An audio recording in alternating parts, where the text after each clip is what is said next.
الاول اور 1 اکتوبر ہے۔ خبر کا عنوان ہے دیوبند کے مشہور صحافی کا انتقال، انا للہ و انا الیہ راجعون۔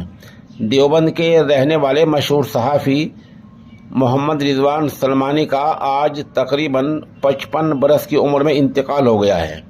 تدفین نماز ظہر کے بعد ہوگی۔ مرحوم کافی مدت سے پھیپھڑوں کی بیماری میں مبتلا تھے۔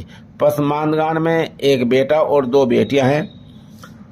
بتلا دیں کہ مرحوم دہلی سے شائع ہونے والے روزنامہ ہمارے سماج سے وابستہ تھے۔ یوں وہ اردو ٹائمز ممبئی اور روزنامہ آگ لکھنؤ جیسے اخبارات میں بھی خبریں بھیجا کرتے تھے۔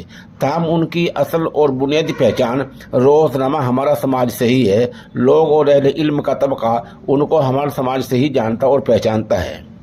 مرحوم کی خاص بات یہ تھی کہ وہ علماء کے قریب رہا کرتے تھے اور دینی مزاج کے حامل تھے۔ اس حادثہ فاجعہ پر روزنامہ ہمارا سماج کے ایڈیٹر جناب خالد انور صاحب، ادھر قصبہ کیرانہ کے اشاعت الاسلام کے محتمم مولانا برکت اللہ امینی، نائب محتمم ماسٹر سمیع اللہ خان اور صحافی ڈاکٹر عظمت اللہ خان، ادھر قصبہ بڑوچ سے مفتی اشرف قاسمی نے گہرے رنج و الم کا اظہار کیا ہے۔ ادارہ سوشل انڈیا نیوز اس دکھ کی گھڑی میں ان کے خاندان کے ساتھ ہے۔ سامعین سے درخواست کی جاتی ہے کہ مرحوم کی مغفرت اور پسماندگان کے لیے صبر جمیل کی دعا کریں۔